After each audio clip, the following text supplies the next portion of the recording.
दोस्तों स्वागत है आपका हमारे चैनल मूवी सीन्स में।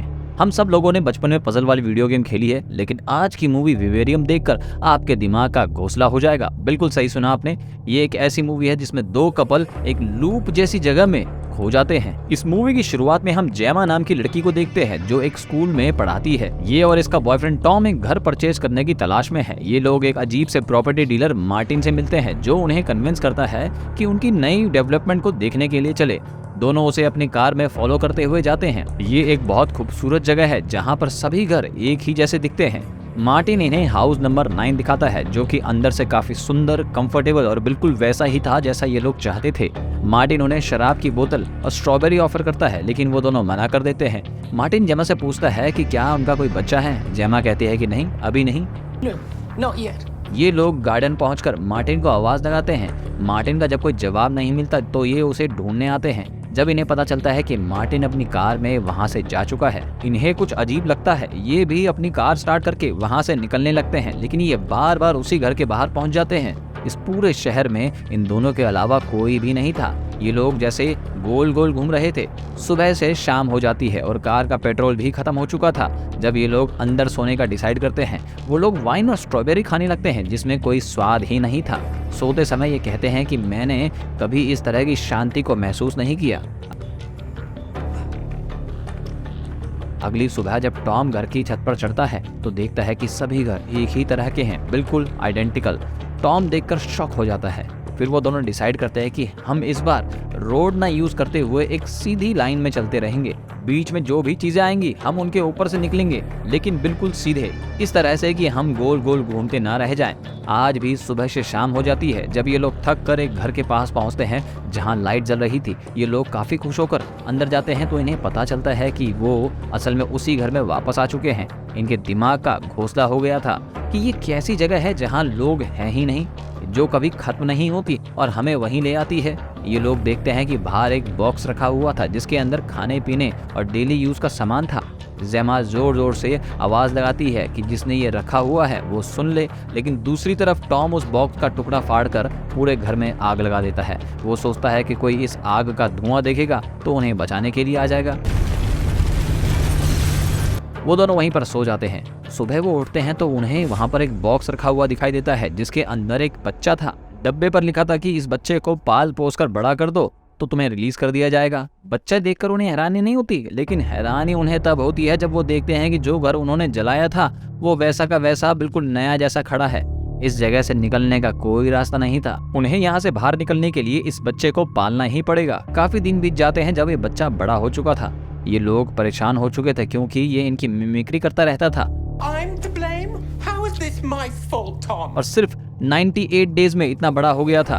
टॉम कहता है कि ये इंसान नहीं है। ये जब जेमा को अपनी माँ बोलता है तो वो कहती है कि मैं तुम्हारी माँ नहीं हूँ। इसको खाना टाइम पे ना मिले तो ये चिल्लाता है। ये लोग बॉक्स में कूड़ा डालकर बाहर रख देते हैं और वो अजीब लड़का इन्हें घूरता ही रहता है। टॉम जब सिगरेट पीकर वहां पर फेंकता है तो वहां से घास हट जाती है। टॉम वहां खोदना शुरू कर देता है। जेमा जब वहां आकर देखती है तो हैरान हो जाती है कि वो बॉक्स वहां से गायब हो चुका था। जेमा टॉम को बताने की कोशिश करती है, लेकिन टॉम सिर्फ खुदाई करके अपना टाइम पास करना चाहता है। जब ये लोग रात को सेक्स कर रहे थे तब भी ये लड़का उन्हें देख ही रहा था। टॉम पूरा दिन बस गद्दे को खोदने में लगा रहता था और जेमा देखती है कि ये लड़का टीवी में कुछ अजीब सी चीजें देख रहा था।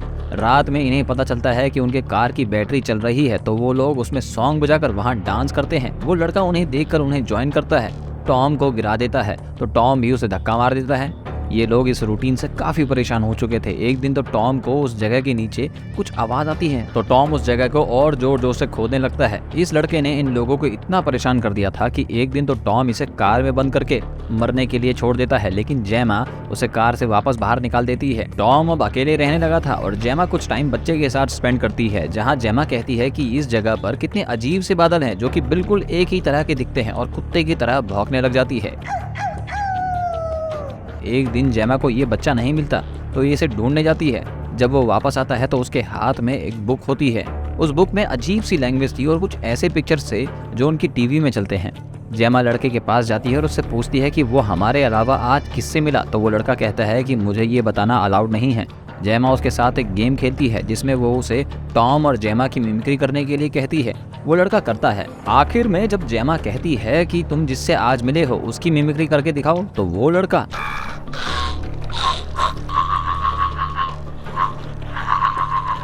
ये हरकत करता है। जेमा ये देखकर बहुत ज्यादा डर जाती है और रोते हुए कहती है कि मैं घर जाना चाहती हूँ। Chilly mother, you are home. लेकिन वो लड़का कहता है कि तुम तो घर पर ही हो। अब ये लड़का बड़ा हो चुका है और दोनों इससे डर कर रहते हैं। टॉम अब काफी ज्यादा कमजोर हो चुका था।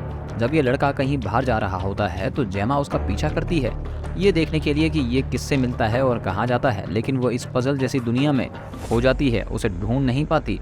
यहाँ टॉम को खोदते हुए एक डेड बॉडी मिलती है तो वो डर कर ऊपर आ जाता है। जेमा जब वहाँ पहुँचती है तो टॉम वहाँ मरी हुई हालत में लेटा हुआ था। वो अंदर जाने की कोशिश करती है लेकिन वो लड़का डोर ओपन नहीं करता, इसीलिए दोनों के दोनों कार में सो जाते हैं। अगली सुबह जब जेमा उससे हेल्प मांगते हुए कहती है कि टॉम काफ़ी ज़्यादा बीमार है और आप हमारी हेल्प करो, तो वो लड़का कहता है कि टॉम को रिलीज करने का समय आ गया है। टॉम काफ़ी कमज़ोर हो चुका था। वो दोनों काफ़ी देर अपने पास्ट के बारे में बात करते हैं जब टॉम वहीं मर जाता है। वो लड़का एक बहुत बड़ा कवर लेकर वापस आता है